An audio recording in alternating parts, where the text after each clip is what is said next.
Now, as part of the consultations, the federal government will hear from provinces, territories, industries and workers ahead of a formal review of the North American Trading Pact next year. The consultations come as Canada is securing agreements with trading partners outside of the U.S. And earlier this week, Prime Minister Mark Carney announced a new economic and security agreement with Mexico. Now, all of this comes as Canada looks to diversify its trade portfolio in the face of Trump's tariffs. And just yesterday, Canada's finance minister held talks in Denmark with European Union officials. With me now is Mark Camilleri, president of the Canada-EU Trade and Investment Association. Mark, good afternoon and thanks for your time. Your takeaways from finance minister's visit and his comments on expanding trade with the EU.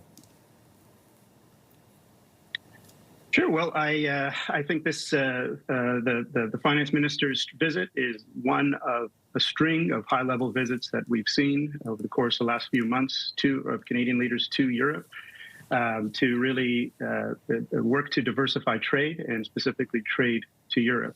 And so I think very much Minister Champagne's visit and the conclusions of the visit are certainly consistent with that.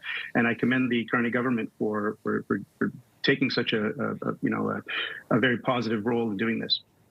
We know that EU is one of the top trading partners of Canada. What kind of a boost, Mark, in trade are we hoping to achieve in terms of, numbers or specific sectors with the EU as Canada looks for more of strengthening ties with the bloc?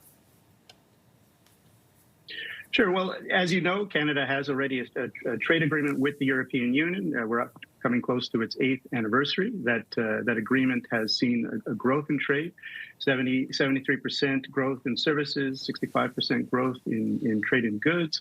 And so it's a very healthy relationship. The trade has been resilient and strong, but we're really now moving into a new world. The 8 years have passed and the world has changed.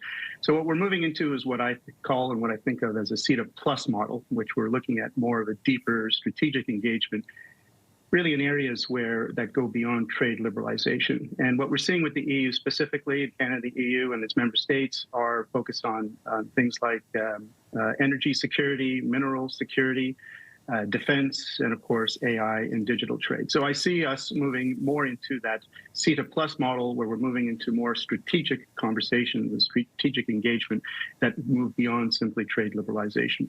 Okay, we'll leave it at that. Mark Camilleri, president of the Canada-EU Trade and Investment Association. Thank you for this, Mark.